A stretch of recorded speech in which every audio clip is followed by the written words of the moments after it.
Hello everyone, welcome to my YouTube channel. मैं विवेक चौधरी आज आप लोगों को साधारण ब्याज की किस्त वाले क्वेश्चनों को हल करना सिखाऊंगा। देखो दोस्तों, हम लोगों ने अभी तक साधारण ब्याज की प्रत्येक टाइप्स पढ़ चुके थे। केवल और केवल किस्त वाली टाइप्स रह गई थी जो मैं आप लोगों के सामने आज लेके आया हूँ।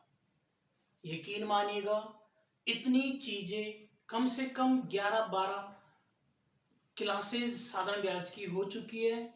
इतनी क्लासेस यूट्यूब के इतिहास में कोई भी फ्री ऑफ कॉस्ट नहीं देता है, लेकिन मैं दे रहा हूँ। मेरा एक ही पर्पज है कि आप लोगों का भला हो। आप लोग प्लीज, अगर आप लोग मेरे साथ रहते हो, मेरा कॉन्फिडेंस और बढ़ाना चाहते हो, तो इस चैनल को आप अधिक से अधिक शेयर करिए। लोगों को बताइए कि आप लोग पढ़िएगा, बहुत मजा आता है पढ़ने में, काफी मजा आएगा। हर एग्जाम के क्वेश्चन करवाए जा रहे हैं और कमजोर से कमजोर स्टूडेंट को ध्यान में रख के करवाया जा रहा है। प्लीज सभी लोग इस चैनल को सब्सक्राइब करें, लाइक जरूर करें, कमेंट भी कर दीजिए ताकि मैं कॉन्फिडेंस मेरा बढ़ता जाए। देखो दोस्तों, आज मैं आप लोगों को किस्त वाले क्वेश्चन करा रहा हूँ। यकीन मानिएगा, बहुत ही खतरनाक लॉजिक के साथ मैं आपको किस्त वाले क्वेश्चन करा रहा हूँ। आज के बाद आप लोगों को किस्त वाले क्वेश्चन पढ़ने की कतई जरूरत नहीं है, अगर इस वीडियो को आपने एंड तक बहुत ही केयरफुली तरीके से देखा है और पढ़ने के पर्पज से देखते हो तो। खैर, मैं स्टार्ट करता हूं। मैं बात कर रहा हूं 2015 की 1 जनवरी की। मैं समझाने के लिए बोल रहा हूं कि 2015 में 1 जनवरी को मैं बैंक में गया और बैंक वालों को बोला कि मेरे को 11,500 रुपए उधार चाहिए। बैंक ने कहा कि आप ले जा सकते हो, कोई दिक्कत नहीं है। तो बैंक ने मुझे 11,500 रुपए उधार दे दिया 2015 जनवरी जनवरी 1 जनवरी को, ठीक है। और मैंने बोला कि 4 साल के बाद मैं तुम्हारा जो कर्ज है वो चुका दूंगा। बैंक ने कहा कि 10% का ब्याज हम आपसे लेंगे, और अगर हम 10% का ब्याज लेंगे तो 4 साल के बाद में आप हमें कितना रुपए दोगे? 16,100 रुपए दोगे। क्योंकि जब हम कोई पैसा उधार लेके आते हैं और जब वापस देते हैं तो वो अमाउंट हमें देना पड़ता है ब्याज सहित। ये चीजें बेहद खूबी से आप समझ पा रहे होंगे। मैंने यहाँ को मल्टीपल करके ब्याज निकाला है परसेंट में, मिश्रधन भी मैंने आप लोगों के सामने निकाल दिया है। अब इस लास्ट साधारण ब्याज के पड़ाव पर आके आप लोग ये मत पूछिएगा कि 40% कहाँ से आया, 140 कहाँ से आया। हम लोग कम से कम 12 क्लास तक, 11 क्लास तक यही चीज पढ़े हैं, यही चीज सीखी है। रुपए में मिश्रधन मैंने निकाल दिया, 1% से गुणा करके 16,100 रुपए मुझे चुकाने हैं बैंक वालों को। बैंक वालों ने मुझे बिठाकर बताया कि आप अगर 11,500 रुपए ले के जाते हो 4 साल के लिए, 10% की दर से ले जाते हो, तो आपको 4 साल के बाद में 16,100 रुपए चुकाने पड़ेंगे। ठीक है दोस्तों। तो मैंने कहा बैंक वालों से कि सर, मेरे पास इतना पैसा एक साथ चुकाने की बस की बात नहीं है। 4 साल में मैं आपका इतना धन एक साथ नहीं चुका सकता। प्लीज आप इस धन को किस्त में कन्वर्ट कर दीजिए। तो दोस्तों, बैंक वाला इसकी किस्त बनाएगा और किस्त हमेशा प्रत्येक साल, ईच ईयर, बराबर होती है। प्रत्येक साल किस्त हमेशा बराबर होती है। बैंक किस प्रकार से किस्त सेट करता है आज मैं आप लोगों को समझाऊंगा। यकीन मानिए, ये कॉन्सेप्ट अगर आपने सीख लिया तो बहुत बड़े बड़े क्वेश्चन आप एग्जाम में कर सकते हो और आपको कभी जिंदगी में कोई चीज दिक्कत खड़ी करेगी ही नहीं। अब हम देखते हैं कि किस्त बैंक किस प्रकार सेट करता है। सबसे पहले तो बात ध्यान में रखिएगा, जब बैंक किस्त बनाना स्टार्ट करता है तो वो 2015 में किस्त बना रहा है। ऐसा तो है नहीं कि बैंक किस्त बनाने बैठेगा 1 जनवरी को ही मेरे को पैसा दे दे 11,500 और बोल दे कि ला पहली किस्त मेरे को दे के चला जा। मैं बोलूंगा कि 11,500 तो मुझे जरूरत है यार, तो किस्त इसमें से क्यों निकाल लिया शुरुआत में। तो इसका मतलब ये बात याद रखना, किस्त हमेशा ईयर के एंड में जमा होती है। अगर मैं 2015 को पैसा लेके आया, इतना पैसा मुझे चुकाना है, इतना पैसा मुझे चुकाना है, इस पैसों को चुकाने के लिए मुझे किस्त बनानी है, तो मेरी जो पहली किस्त होगी वो 2015 के एंड में जमा होगी, पहली किस्त।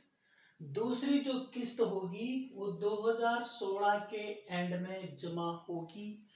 तीसरी किस्त जो है वो 2017 के एंड में जमा होगी और चौथी किस्त जो है वो 2018 के एंड में जमा होगी। ये बात आप समझ जाओगे या समझ रहे होंगे, क्योंकि स्टार्ट में थोड़ी ना जमा कर सकते हैं कि बैंक ने पैसा दे दिया और बोल दे कि ला भाई किस्त भी दे जा, ऐसा नहीं होता है। साल भर का एंड तो दो, कम से कम पैसे तो लेके जाऊं मैं। दोस्तों मैं फिर बोल रहा हूं, मैंने यहां पर जो किस्त बैंक बना के देता है, प्रत्येक किस्त मेरी बराबर होगी, प्रत्येक किस्त क्या होगी, बराबर। बैंक ने पहली किस्त कितनी बनाई मेरी, 100 यूनिट की। समझने की कोशिश करना, बैंक ने मेरी 2015 के एंड के लिए जो किस्त तैयार करी है वो कितनी करी है, 100 यूनिट।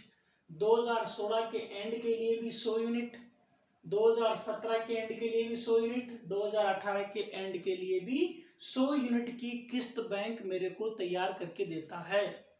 लेकिन बैंक ने क्या बोला, बैंक ने ये बोला जब तू 2015 के एंड में, दिसंबर के लास्ट में, जब तू 2015 ईयर के एंड में 100 यूनिट किस्त जमा करने आएगा, तो हमारा धर्म बनता है बैंक का कि हम लोग स्वतः ही मान लेंगे कि तूने हमारे को 30 यूनिट ब्याज दे दिया। और ये स्वतः उसने एहसान नहीं किया हमारे ऊपर, हम अगर दिमाग लगाएंगे तो उसने हमारे ऊपर एहसान नहीं किया। क्यों, ये 30 यूनिट वो तो उसको देना ही पड़ेगा। हमने कितना ब्याज, हमने कितना दिया किस्त, 100 यूनिट। ये 30 कहां से आया, 30 यूनिट कहां से आया, मैंने 100 रुपए, एक्चुअली में जो पैसा मैं 2018 में देने वाला था वो मैंने पहले ही दे दिया। कितने साल पहले दे दिया मैंने, वो 3 साल पहले दे दिया। 2015 के एंड में दे रहा हूं 100 रुपए, तो इसका मतलब मेरा 100 रुपए 2016, 2017, 2018 3 साल तक उसकी जेब में रहेगा। तो उसकी जेब में रहेगा तो 10% के हिसाब से 3 साल का ब्याज भी इसमें जुड़ना बाकी है। तो 30 यूनिट मैंने इनडायरेक्ट रूप से उसको बोल दिया कि जब मेरा कर्ज मैं चुकाऊंगा, हिसाब करने आऊंगा 2018 में, तो मैं पहले तो बोलूंगा कि मेरी 100 यूनिट जो मेरी किस्त है वो, और उसमें जोड़ इसका ब्याज 30 यूनिट जो 3 साल तक का ऐड हो रहा है। तो बैंक वाला बोलेगा हाँ हम जोड़ देंगे, टेंशन करने की जरूरत नहीं है। अब मुझे बताओ ये काम हो गया। तो एक तरीके से आपने 2015 के एंड में 130 यूनिट का कर्जा रफा दफा कर लिया, अपना जितना कर्जा मांगता है उसमें से 130 यूनिट आप समझ गए कि 130 यूनिट तो मैं बैंक का मुंह भर के आ गया। फिर जैसे ही 2016 के एंड में आप जाते हो तो 100 यूनिट आपने पैसा बैंक वालों को दिया और फिर बोला बैंक वालों को कि सुन लो मेरी बात, मैं जो पैसा 2018 को देने वाला था उसके 2 साल पहले दे रहा हूं मैं ये, क्योंकि 2016 के एंड में जो 100 यूनिट मैं किस्त जमा करके जा रहा हूं ये 2017 को और 2018 को तुम्हारी जेब में रहेगी। तो मैं इसका आपसे 2 साल ब्याज और जोड़ने को बोलूंगा। तो मुझे बताओ 10% के हिसाब से इस राशि में 2 साल का ब्याज और जुड़ जाएगा जो कि 20 यूनिट होता है। तो एक तरीके से 120 यूनिट में टोटल उसको दे के आ गया। ठीक है दोस्तों, मेरा जो कर्ज था जो मुझे चुकाना था उसमें से मैंने 130 तो पहले कर दिया हिसाब, 120 का हिसाब आज कर दिया 2016 के एंड में। अब 2017 के एंड में हम जाएंगे, बैंक वालों को 100 यूनिट देंगे। देने के बाद बैंक वालों को बोलेंगे कि ये 100 यूनिट जो पैसा है ये 1 साल पहले दे रहा हूँ, ये तुम्हारी जेब में रहेगा, तो 1 साल का ब्याज इसमें जोड़ लेना, मैं देने नहीं आऊँगा, अपने आप ही जोड़ लेना, क्योंकि तुम इसका मजा लूटोगे। तो मुझे बताओ 110 होगा कि नहीं हुआ, क्योंकि 10% की दर है और ये जो पैसा है 1 साल तक रहेगा। 2017 के एंड में जमा करा रहा है, 2017 के एंड में जमा करा रहा है, 2018 स्टार्ट होने वाली है। अब 2018 का जब एंड होगा तो आप अपनी लास्ट किस्त जमा करा के आओगे। इस समय कोई ब्याज नहीं दोगे, क्योंकि ये पैसा रफा दफा हो जाएगा लास्ट में, तो आपका खाता चुक जाएगा। तो दोस्तों इस प्रोसेस के अकॉर्डिंग अगर हम देखें तो हमने टोटल कितना पैसा चुका दिया, 4060 रुपए हमने चुका दिया है। लेकिन ये तो हमारे अकॉर्डिंग है, अकॉर्डिंग द क्वेश्चन जो हमें कर चुकाना था वो 16,100 रुपए था, 16,100 रुपए था। ये हमारा कर्ज था टोटल कि मुझे ये चुकाना है 4 साल बाद। और यहाँ पर 4 साल में कितना चुकाया मैंने, 460 यूनिट चुकाया। तो 460 यूनिट का मान 16,100 रुपए के बराबर आएगा। अगर इतनी यूनिट का मान इसके बराबर है तो 1 यूनिट का मान किसके बराबर आएगा, 35 के बराबर आएगा। 460 का भाग लगा देना, इसमें काटापीटी कर लेना, 35 आंसर आएगा इसका। अब मुझे क्वेश्चन पूछेगा, हर क्वेश्चन पूछेगा कि प्रत्येक किस्त की राशि ज्ञात करो। तो 1 यूनिट का मान 35 है, प्रत्येक किस्त की राशि ज्ञात करनी है। किसी भी किस्त को 35 से गुणा कर दो। ये जो 3500 निकल के आया, ये क्या चीज निकल के आई, ये मेरी प्रत्येक किस्त आई। आज के बाद याद रखना, जो कर्ज चुकाते हो ये मिश्र धन होता है, ये मूलधन नहीं चुकावे आप, ठीक है। क्वेश्चन में जो भी राशि दी जाएगी, क्वेश्चन बोलेगा, जैसे मैं भी लेके आ रहा हूं, क्वेश्चन बोलेगा कि इतने रुपए के ऋण को चुकाना है 4 बराबर किस्तों में, तो वो हमेशा मिश्र धन होता है, वो मूलधन नहीं होता है। ठीक है दोस्तों, यहां तक का कॉन्सेप्ट अगर आपके समझ में आ गया, यकीन मानिए आगे क्वेश्चन में कोई दिक्कत नहीं आएगी। मैं क्वेश्चन नंबर 1 लेके आ रहा हूं, 2 मिनट आप इसका इंतजार करिए।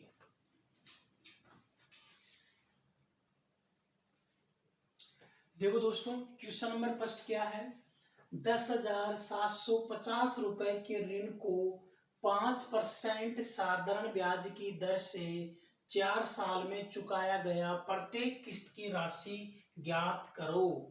बताओ कैसे करोगे। 10,750 ये ड्यू डेप्ट है जो मुझे चुकाना है, इतना पैसा मेरा ड्यू रहा हुआ है, मैं चुकाऊंगा। 5% साधारण ब्याज की दर से 4 साल में चुकाना है, प्रत्येक किस्त की राशि ज्ञात करनी है। वही प्रोसेस मान रहा हूं कि 4 साल का समय है।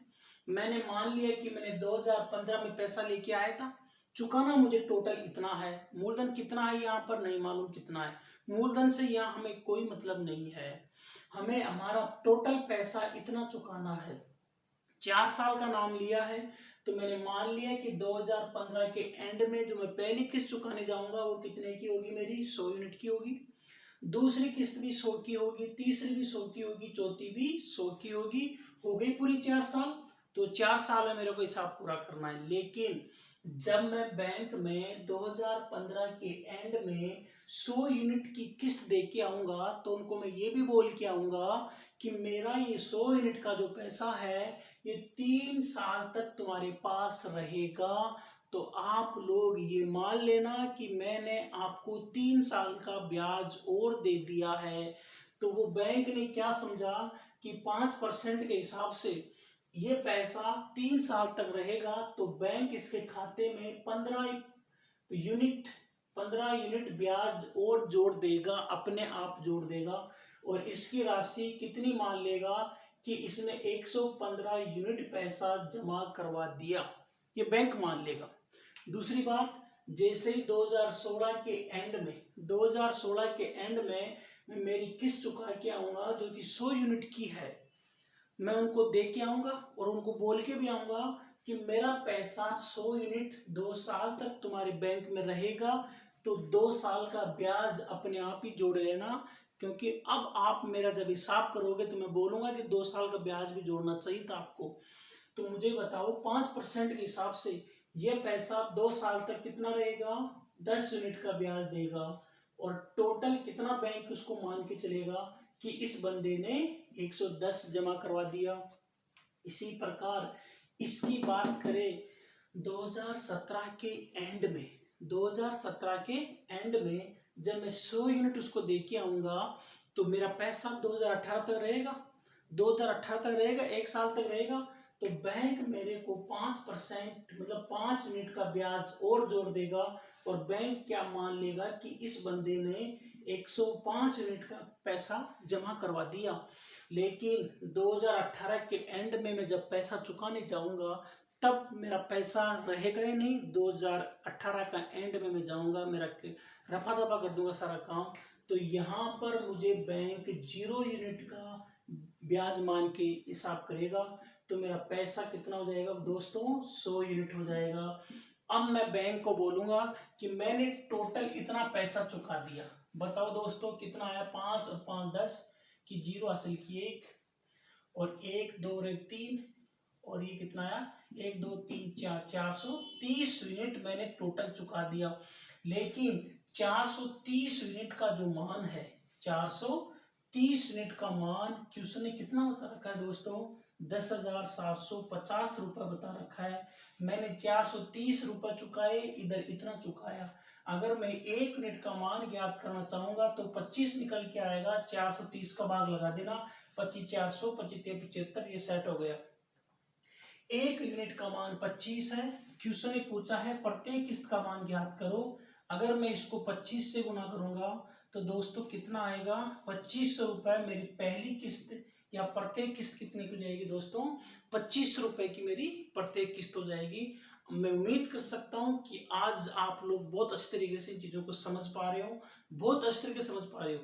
ठीक है, अगर चैनल को आपने सब्सक्राइब नहीं किया है तो प्लीज़ सब्सक्राइब कर दीजिए, बेल आइकन जरूर दबाइए ताकि आपको नए नए नोटिफिकेशंस मिलते जाए वीडियो के। साथ में ही लाइक जरूर करिए इस वीडियो को। अब हम लेके आते हैं इसी प्रकार क्वेश्चन नंबर 2 ताकि हमारा माइंड और भी अच्छी तरीके से काम करे।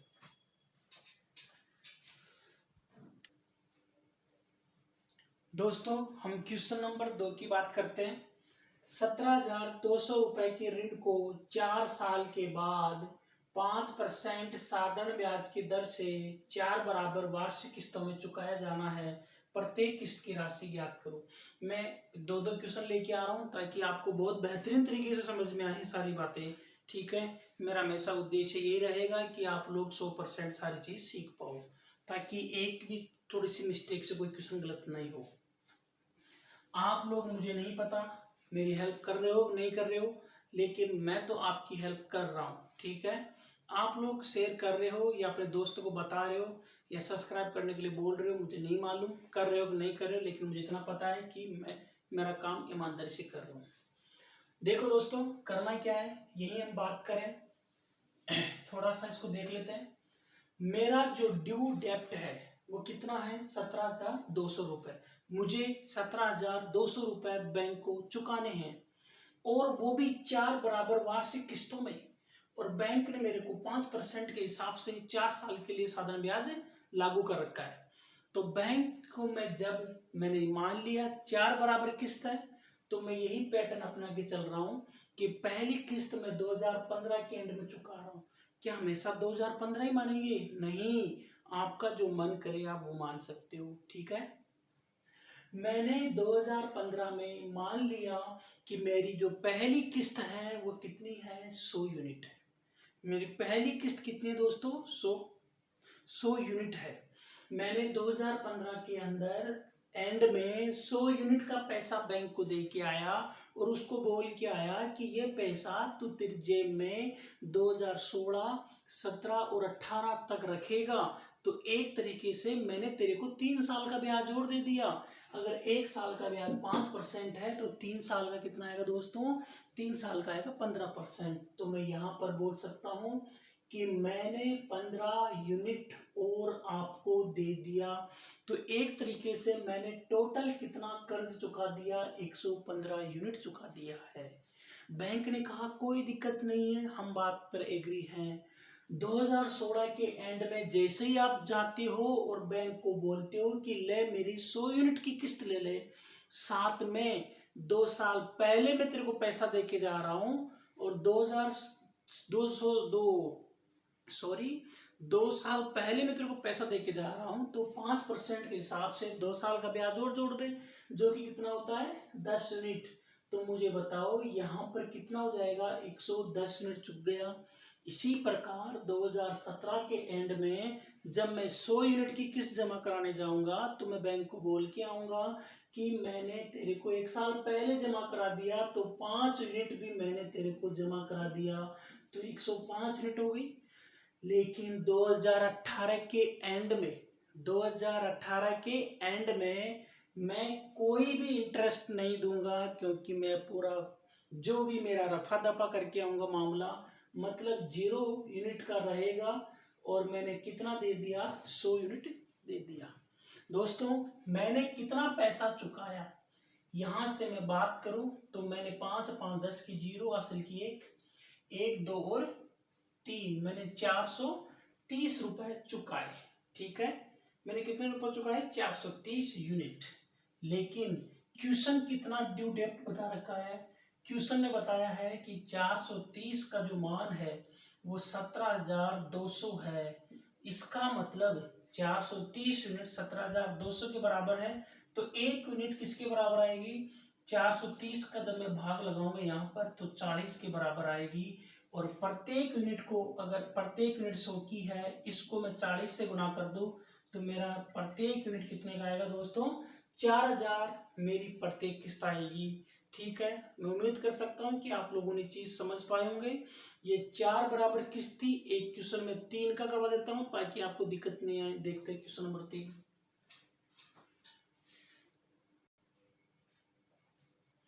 दोस्तों क्वेश्चन नंबर 3 की हम बात करते हैं।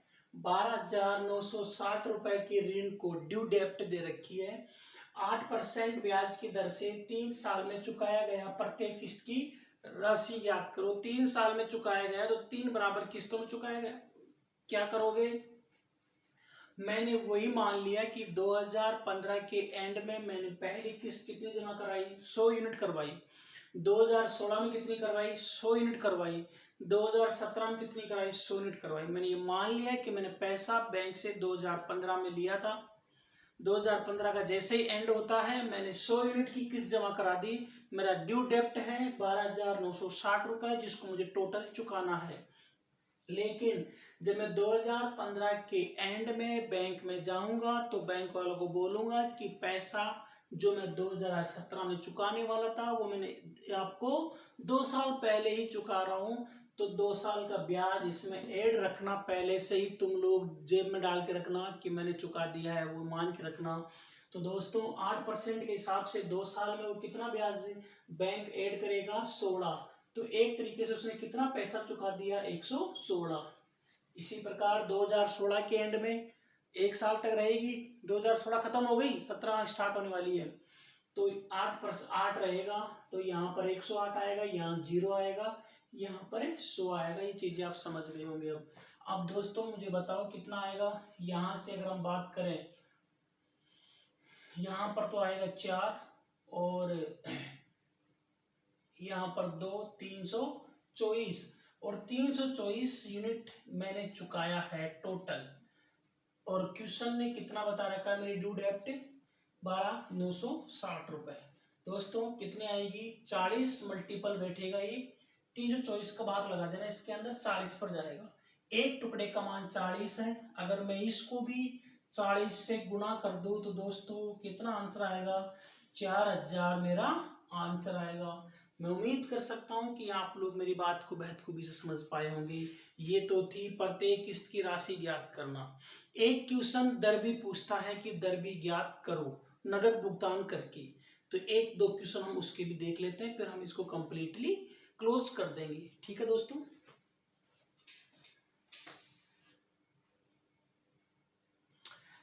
क्वेश्चन नंबर 4 को देखो। एक सोनाटा घड़ी 440 रुपए नगद कीमत में या 200 रुपए के अग्रिम भुगतान डाउन पेमेंट के साथ 244 रुपए की 1 महीने की किस्त पर बेची जाती है, किस्त पर लगने वाली दर ज्ञात करो। क्वेश्चन क्या बोलना चाहता है, सबसे पहले तो मैं बताना चाहूंगा कि अग्रिम भुगतान का मतलब होता है कैश डाउन पेमेंट, और डाउन पेमेंट का मतलब क्या होता है वो सुनिएगा। मान लो कि एक बाइक 17,000 रुपए की आती है, एक मोटरसाइकिल। आप लोग बाइक खरीदने गए, बोला कि 17,000 रुपये मेरे पास नहीं है, कुछ डाउन पेमेंट में देता हूँ, शेष राशि की मुझे किस्त बना दे। आप लोगों ने उसको मान लो 30,000 रुपये दे दिया, बचे सब 40,000 रुपये, 40,000 की आपने किस्त बनवा ली। तो उन्होंने कहा कि कोई दिक्कत नहीं है, 40,000 की हम किस्त बना देते हैं, थोड़ा बहुत उसका ब्याज और लगेगा, जो भी हमें ले लेंगे। ठीक है, इसका मतलब ये होता है। इसी प्रकार एक सोनाटा घड़ी है जिसका मूल्य है 440 रुपये नगद। अगर तुम घड़ी लेना चाहते हो नगद तो 440 रुपये दे दो और घड़ी ले जाओ।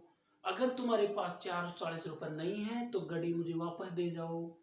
फिर आपने कहा कि मुझे तो घड़ी लेनी है और कोई स्कीम है तो बता भाई। तो उसने बोला कि 200 रुपये डाउन पेमेंट कर दो, शेष जो राशि है वो तुम किस्त के अकॉर्डिंग 1 महीने में दे जाओ, 1 महीने की किस्त दूंगा मात्र। आपने कहा कोई टेंशन नहीं है। दुकानदार ने कहा कि 440 रुपये तुम्हारी जेब में है, नगद है तो घड़ी आपकी, अगर नगद नहीं है तो घड़ी अपनी। लेकिन आपने कहा कि मैं तो डाउन पेमेंट देना चाहता हूँ, डाउन पेमेंट कितना देना चाहता हूँ, 200 रुपये। तो इसका मतलब 440 रुपये का जो घड़ी थी, 200 रुपये डाउन पेमेंट दे दिए, तो दुकानदार अब आपसे 240 रुपये मांगने को हकदार है। लेकिन 240 रुपये आपके पास है ही नहीं।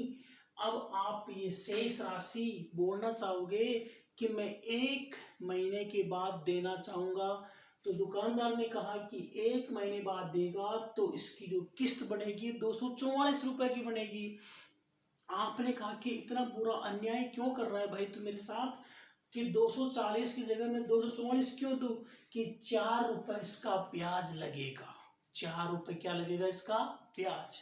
दोस्तों यहाँ पर जो 4 रुपये का ब्याज है वो किसके बराबर है, वैसे देखा जाए तो 240 रुपये मूलधन हो गया, 1 महीने का समय हो गया, और दर क्या प्रोसेस थी यहाँ पर मुझे नहीं मालूम दर कितनी थी।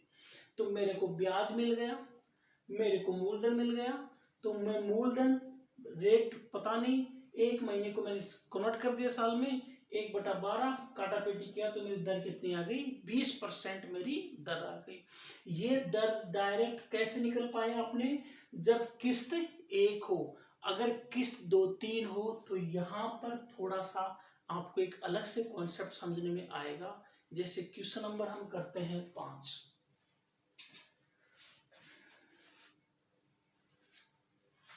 दोस्तों क्वेश्चन नंबर 5 लास्ट क्वेश्चन है, देखिए समझ लीजिए कैसे करना है।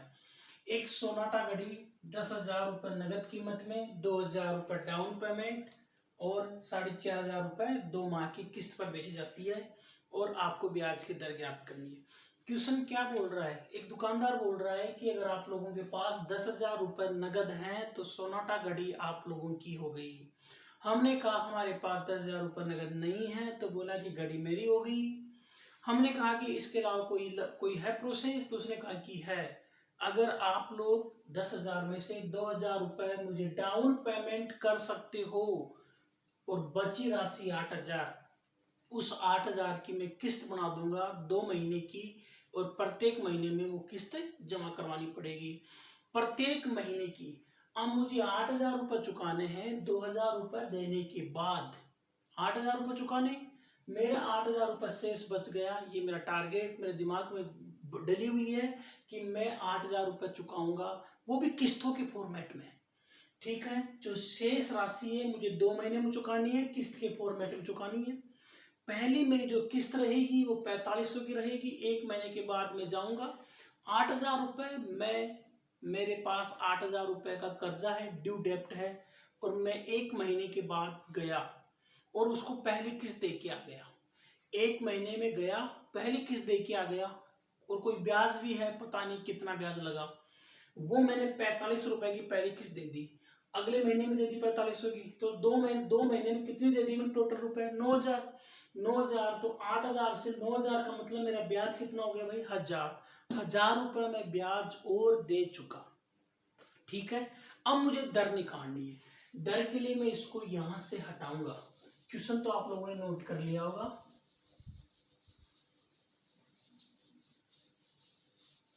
देखो दर कैसे निकालेंगे, दर के लिए समझने की कोशिश करना, क्योंकि 2 3 अब जो भी आएगा इसी टाइप से होगा। ठीक है, वो तो 1 महीने का था। देखो दोस्तों यहां से देखो, अब मैं यहां से बात करूं 8000 रुपए 1 महीने के बाद मैंने पहली किस्त चुका दी, तो यहां से ये जो मेरा 1000 रुपए है ना, ये मेरा 1000 रुपए देखो किसके बराबर होगा, ये होगा 8000 इंटू दर मुझे पता नहीं, लेकिन एक महीने में यहाँ पर 1/12, एक तो यहां से कोई ब्याज मिला होगा, प्लस अब 45 रुपए मैंने चुका दिया, बचे 3500, लेकिन मैं अगले महीने में कितना देके आऊंगा किस्त, 4500 किस्त देके आऊंगा। 3500 देके मामला रफा दफा नहीं करूंगा, 4500 देके आऊंगा मैं। ठीक है, तो आगे प्लस इस 3500 पर भी ब्याज लगेगा R/100 और 1 महीने का, और ये जाके बराबर किसके आएगा, ये 1000 के बराबर आएगा, ये इसके बराबर आएगा। यहां से कुछ कॉमन आ रहा है, तो यहां से हम ले सकते हैं 8000 प्लस 3500 और R/100 इंटू 1/12 बराबर 1000। इसको जब हम जोड़ेंगे तो 11500 इंटू R/100 1/12, 2 0 से 2 0, इधर कितना आएगा 1000। यहां से अगर हम R का मान निकालेंगे तो 1000 इंटू 12 बटा 115, काट दो, 5 से काटो, 5 दूनी 10, 23 बार, ये 200 बार। बताओ R कितनी आएगी, 12 दूनी 24, तो 2400 बटा 23% हमारी रेट है। ठीक है दोस्तों, ये हम लोगों ने पढ़ लिया है। अब मैं आप लोगों को नेक्स्ट वीडियो जो मैं लेके आ रहा हूँ वो नया चैप्टर है, और हम वो जो चैप्टर पढ़ने जा रहे हैं उस चैप्टर का नाम है औसत एवरेज। वह चैप्टर सभी में काम आएगा, रेलवे के एग्जाम में भी काम आता है, एसएससी में भी काम आता है, रीट में भी काम आएगा। अगर कोई राजस्थान का विद्यार्थी है, रीट की तैयारी कर रहा है, तो रीट लेवल 1 में भी काम आएगा, रीट लेवल 2 में भी काम आएगा। बच्चों, रीट लेवल 2 के बच्चों, साइंस मैथ के विद्यार्थियों, तुम लोगों के सांख्यिकी सिलेबस में है ना, स्टैटिक्स तो सिलेबस में है ना। स्टैटिक्स का मतलब होता है, ठीक है, समांतर माध्य, माध्यिका और बहुलक, ये हम पढ़ेंगे। समांतर माध्य का दूसरा नाम होता है औसत, जो कि मैं समांतर माध्य बोल के औसत पढ़ाता, वो चीज मैं आपको इसी में पढ़ा रहा हूँ। ठीक है, पूरा पढ़ना है साइंस मैथ वाले बच्चों, ध्यान रखना, नहीं तो बहुत मिस्टेक हो जाएगी, और पटवारी की तैयारी करने वाले विद्यार्थियों के भी ये चीज काम आएगी। तो प्लीज अगर आपको मेरी ये चीजें समझ में आई हैं तो इस वीडियो को लाइक करिए, शेयर करिए, मत भूलिएगा। आप लोगों की बदौलत मेरा कॉन्फिडेंस लेवल बढ़ेगा और मैं वो अच्छी चीजें अपना के लेके आऊंगा। प्लीज मैं रिक्वेस्ट करता हूँ कि इतनी चीजें जो लोग पैसा ले लेके देते हैं, मैं फ्री में दे रहा हूँ, कि आप मेरी इतनी हेल्प भी नहीं कर सकते क्या? प्लीज आप अपने दोस्तों को शेयर करने के लिए बोलिए, उनको बोलो कि इसको सब्सक्राइब करिए चैनल को, प्लीज प्लीज प्लीज। ठीक है दोस्तों, आज मैं उम्मीद करता हूँ कि यहाँ तक की चीजें आप लोगों को समझ में आई होंगी। थैंक यू आप उन लोगों के लिए जिन्होंने यहाँ तक का वीडियो मेरे को देखा है और मेरे इस वीडियो को देखने की हिम्मत जुटाई है। ठीक है दोस्तों, ठीक है, टेक बाय, थैंक यू, मिलते हैं नेक्स्ट डे।